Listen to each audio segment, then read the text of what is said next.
Өнөөдрийн хичээлээр бид хамтран, сонсон, чадна, хичээнэ, хийн гэсэн дарааллыг баримтлана. Бүгдээрээ хичээлдээ идэвхтэй оролцоорой.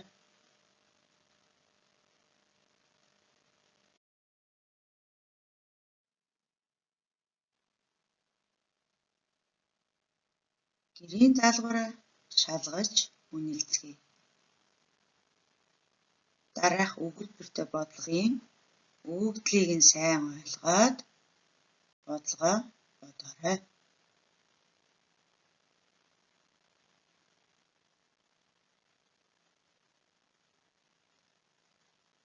Бодолт нь 1 см-т 25 км зайг туршилсан бол 175 км зайг хэдэн сантиметрт туршилах вэ гэсэн асуулт тавьж болох юм.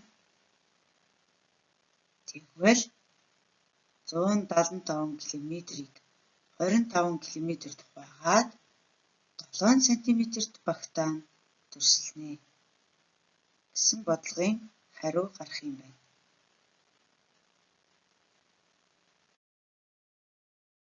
Одоо бүгдээрээ дээрх бодлогыг хэрчмийн аргаар болон бас өөр аргаар бодож үзье. Эхлээд хэрчмийн аргаар бодъё.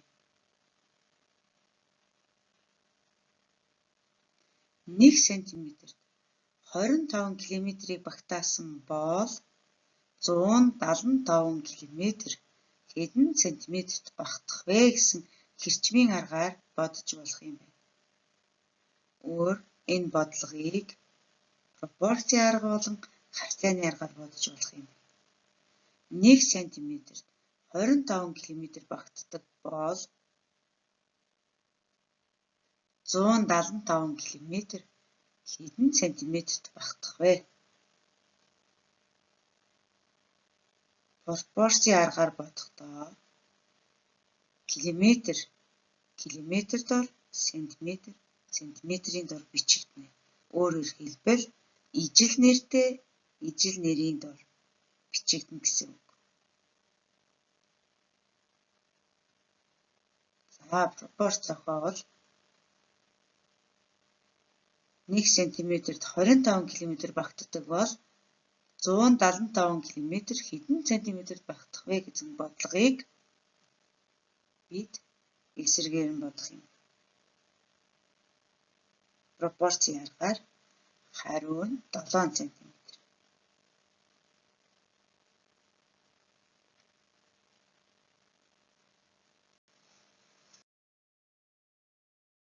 Хэмжицгээе гэж.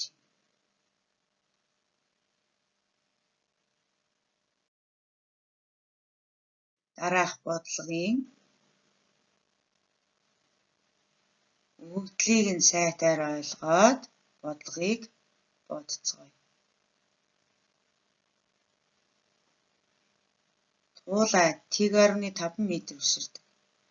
Нийт 3 удаа өсөрсөн бол хэдэн метр зайд өсрөх вэ гэсэн бодлого байна. За, туулай нэг өсрэлт нь Т.5 м. Тэгвэл 3 өсрэлт нь хэдэн метр зайд өсрөх вэ гэсэн бодлогыг бид амархан аргаар бодож болох юм байна. Т.5-ыг 3 удаа нэмээд 1,5 м зайд өсрөх юм байна. Бас нэг арга нь Т.5-ыг 3 удаа үржүүлээд хариуг нь гаргаж болох юм байна. Үүнийг олохын тулд бид Т.5-ыг 3-аар яаж үржүүлэх вэ гэдгийг судлах ёстой.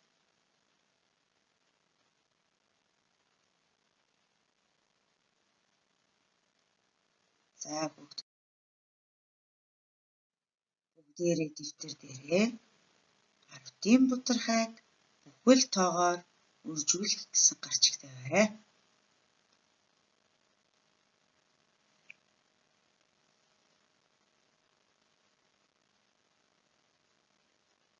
За, 10-ийн бутархайг бүхэл тоогоор үржүүлэхдээ яаж үржүүлэх вэ гэдгийг багш нь та нартай жишээн дээрээ тайлбарлаж өгнө. За 10 бүхэл 137-г 63 гэсэн бүхэл тоогоор бүгдээрээ үржүүлье. Үржүүлэхдээ таслалыг бодохгүйгээр 1037-г 63-аар үржүүлэхтэй адил үржүүлнэ. Эхлээд нэгжийн оронгоос эхлээд үржүүлнэ. За 3-аар 1037-г үржүүлэхдээ 3111 гэсэн тоо гарсан байна. Дараа нь 10-ийн оронгоор үржүүлэхдээ 6222 гэсэн тоо гарсан. Ингээд гарсан хариугийн нэмээд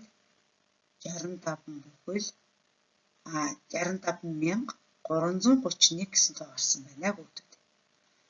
Одоо саяны таслалын талаар ярилцсан. 10 бүхэл 137 гэсэн тооны таслалын ард хэдэн орон байна бүгдүүдээ? 3, 7 гэсэн 2 орон байна. Таслалын дараа 3, 7 гэсэн 2 орон. Тэгвэл эцсийн хариу дээр байгаа таслал маань урагшаага таслалын оронгийн тоогоор шилжнэ. Тэгвэл таслалын дараа 2 орон байгаа учраас таслал маань урагшаага 1, 2 шилжээд 3-ын урд ирлээ. Ингээд тоо маань 653 бүхэл 131 гэсэн тоо гарлаа. 653 бүхэл 131 гэсэн тоо гарлаа.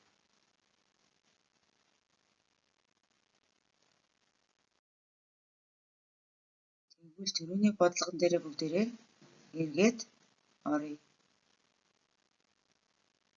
Туулай. Тэг бүхэл 10-5 м өсөрдөг бол нийт 3 удаа өсөрсөн бол хэдэн метр зайд өсөрөх вэ гэсэн бодлого байсан. Тэгвэл туулай нэг өсрөл дээрээ тэг 10-5 бол 3 удаа өсөрөхтөөр хэдэн метр зайд өсөрөх вэ?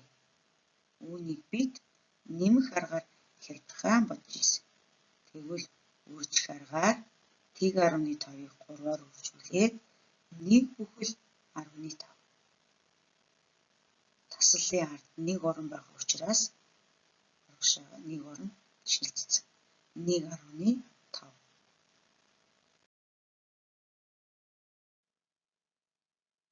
За одоо бүгдээрээ дараах бодлогыг багнан бичиглэлээр бодоорой.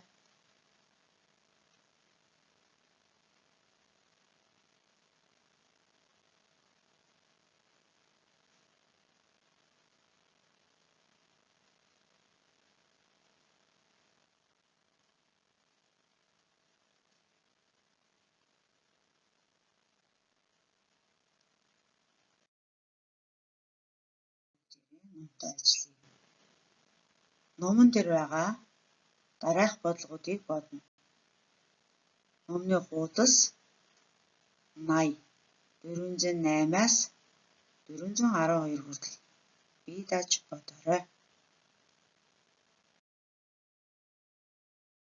За хуудас 81-ээс 413-аас 419 хүртэл бодлогонуудыг бодоорой.